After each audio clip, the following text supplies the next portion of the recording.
Pastor Shelley Nelson Bridger, here with friends from UPCAM, United Protestant Campus Ministries, serving Case Western Reserve University, Cleveland State, and Tri-C Metro campus. Today we're talking recognition on Zoom meeting. We're here to show you the way you will request to be recognized to speak to the remote Synod Assembly here on Zoom. Zoom meetings will be used as the method of allowing voting members to fully participate in the activity of our Synod Assembly. This video assumes that you have had some understanding and experience with Zoom, but if not, you may wish to watch another video on Zoom basics prior to continuing on with us.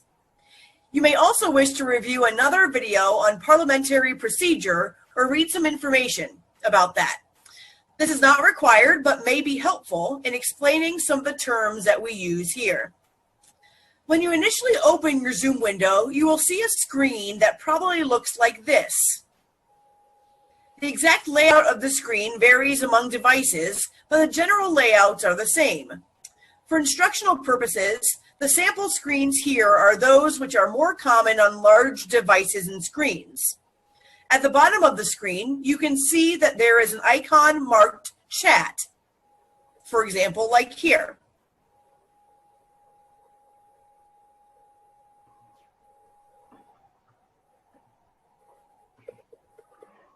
To ask that you be acknowledged to speak to the Assembly, you will need to open the chat window and send a chat message to the participant identified as recognition in the Zoom meeting.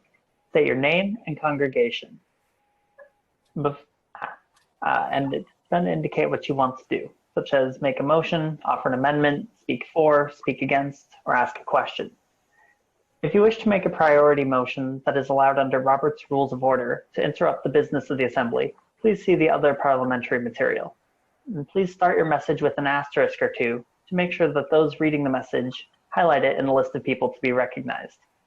In most cases, these requests will be passed along to the presider in the order in which they are received.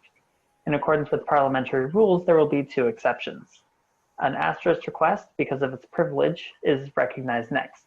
And during debate, if there are people wishing to speak both for and against the motion, as much as possible, people will be recognized alternately on these viewpoints.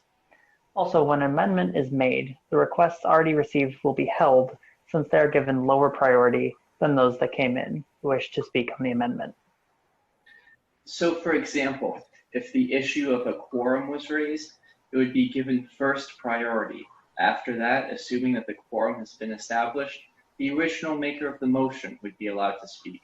But then the first person indicating they wish to speak against the motion.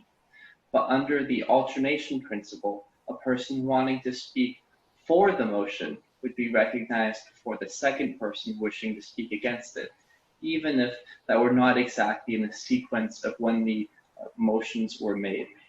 Please word your request as clearly and briefly as possible. With the limited time of the remote assembly and the need to confine business to a tight agenda, the more easily that information can be gathered, the faster we can proceed with business. But if you have an important point, please do make sure to present it. Voting members have an inherent right and responsibility to understand what is occurring. So you do need to understand how to get information and raise issues.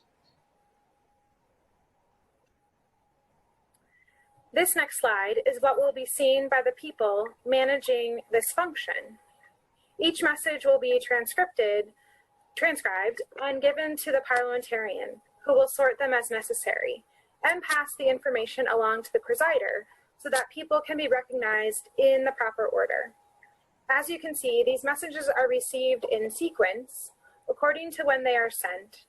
As previously discussed, because they do need to be sorted in parliamentary order, this will be done before being given to the presider for acknowledgement. During the meeting, there will also be a help function available in the Assembly, but you are urged not to use it unless there's some emergency.